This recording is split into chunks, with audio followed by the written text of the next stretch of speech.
लेकिन इसके साथ साथ अभी एक विरोध बहुत जबरदस्त सर हो रहा है वक्फ संशोधन बिल को लेकर, और क्योंकि आपने कांग्रेस का जिक्र किया कि कैसे कांग्रेस ने विकास नहीं होने दिया, इसी बिल को लेकर जगह जगह विरोध प्रदर्शन, ये कहा जा रहा है कि धार्मिक स्वतंत्रता का हनन है ये और संविधान की खिलाफत है।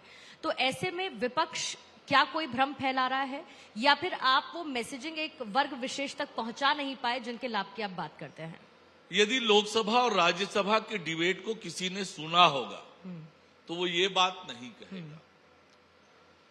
वास्तव में वक्फ संशोधन अधिनियम का संबंध किसी धार्मिक परंपरा से बिल्कुल भी नहीं, न धर्म पर दखलंदाजी है। वास्तविकता यह है कि वक्फ की जो प्रॉपर्टी है उसके मैनेजमेंट के लिए, कि वक्फ की इतनी बड़ी प्रॉपर्टी है, 9.4 लाख एकड़ जमीन वक्फ के पास है, उसका प्रबंधन पारदर्शी हो, उसका उपयोग कुछ मुट्ठी भर लोगों के हाथ में न होकर आम लोगों को उसका लाभ मिले, इस उद्देश्य से ये संशोधन आया है। पूरा देश इसका स्वागत कर रहा है, पर जिन्हें लग रहा है कि उनके वोट बैंक खिसक जाएंगे, राजनीति में जो उनकी एक तरह से मोलभाव करने का जो स्वभाव है वो समाप्त हो जाएगा, ऐसे लोग ही ये आंदोलन कर रहे हैं।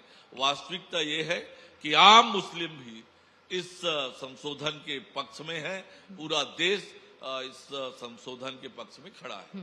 वापस से सर लौटती हूँ क्योंकि छत्तीसगढ़ की तरफ, और क्योंकि आपकी बहुत भूमिका रही, आप एक अहम जिम्मेदारी प्रदेश अध्यक्ष के तौर पर निभा रहे थे। चर्चाएं ऐसी थी कि शायद मुख्यमंत्री के तौर पर आपका नाम सामने आए। तो अब पता नहीं मुझे सवाल पूछना चाहिए या नहीं पूछना चाहिए, लेकिन उप मुख्यमंत्री के पद से क्या संतोष करना पड़ा आपको, या क्या वजह रही? देखिए, मैं बहुत छोटा सा कार्यकर्ता हूं। 1990 में पार्टी के वार्ड अध्यक्ष के रूप में काम करने की मैंने शुरुआत की, और बाद में पार्टी ने मुझे लोकसभा का सांसद बनाया, प्रदेश अध्यक्ष बनाया, और आज उप मुख्यमंत्री बनाकर जिम्मेदारी दी है। तो एक छोटे से कार्यकर्ता के लिए इतनी बड़ी उपलब्धि, एक वार्ड में काम करने वाले कार्यकर्ता को इतना कुछ पार्टी ने दिया है, ये वास्तव में भारतीय जनता पार्टी में ही हो सकता है। मैं पार्टी का बहुत छोटा कार्यकर्ता हूं। पार्टी ने जब मुझे जो जिम्मेदारी दी है हंसते हुए स्वीकार किया है, और उस जिम्मेदारी को हमेशा निभाने के लिए पूरी क्षमता, पूरी ऊर्जा का उपयोग करता हूं। जैसे आपने कहा कि प्रदेश अध्यक्ष जब बनाया गया तो थोड़ी कठिन परिस्थितियां थी प्रदेश में, पर मैंने एक कार्यकर्ता के नाते उस चुनौती को स्वीकार किया।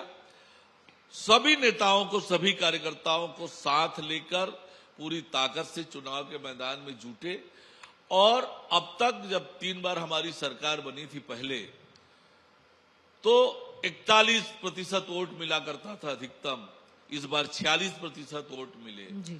पहले 48-49 सीटें हमको मिलती थी, अधिकतम 51 सीटें, इस बार 54 सीटें मिली। तो ऐतिहासिक जीत मिली।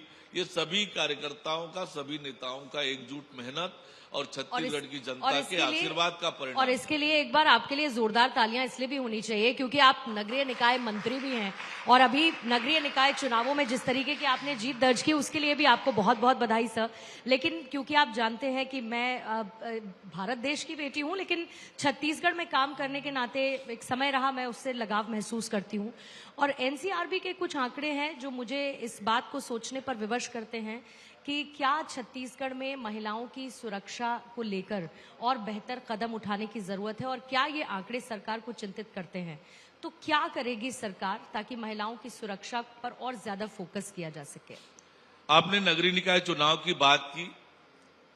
नगरीय प्रशासन मंत्री के नाते जब मैंने काम की शुरुआत की दिसंबर 2023 से, वास्तव में नगरीय निकायों की दुर्दशा थी, अव्यवस्था थी, केवल लूट खसोट यही सब कुछ चल रहा था। और हमने मुख्यमंत्री विष्णुदेव साय जी के नेतृत्व में लगातार काम किया, और 10 नगर निगमों में सभी की सभी 10 नगर निगम में कमल खिला भारतीय जनता पार्टी जी। का महापौर बना। नगर पालिका और नगर पंचायतों में भी ऐतिहासिक जीत भारतीय जनता पार्टी को मिली। 49 में से 35 नगर पालिका के अध्यक्ष जीते और 135 में से 81 नगर पंचायत के अध्यक्ष जीते और ऐतिहासिक जीत, पहले कभी इतनी जीत नहीं मिली थी, तो ऐतिहासिक जीत मिली। वो सरकार के 14 महीना के कामों पर जनता की मुहर थी कि जनता विष्णुदेव साय जी के नेतृत्व वाली सरकार से संतुष्ट है, उनके कामों से संतुष्ट है। जी। दूसरा जो विषय आपने कहा कि ये सही है कि अभी कुछ घटनाएं हुई है। मैं आंकड़ों की ज्यादा चर्चा नहीं करूंगा, लेकिन मैं आपसे ये कहूंगा कि अंतर आया है सरकार और सरकारों में। पुरानी सरकार में जब कांग्रेस थी तो बड़े बड़े अपराध हो जाते थे और अपराधी को पकड़ा नहीं जाता था, वो फ्री होकर घूमते थे अपराधी। लेकिन आज कोई आपराधिक घटना होती है, तुरंत कार्यवाही होती है। पर आपने बेटियों की सुरक्षा की बात की है, इसके लिए लगातार हमारी सरकार काम कर रही है। महिला थाना हम खोल रहे हैं, महिलाओं की सुरक्षा के लिए और जो जो प्रावधान हो सकते हैं हमारी सरकार कर रही है और निश्चित रूप से आने वाले समय में उसका अच्छा असर दिखेगा। हमारी सरकार चिंतित है और हम इस दिशा में ठोस और मजबूत काम कर रहे हैं।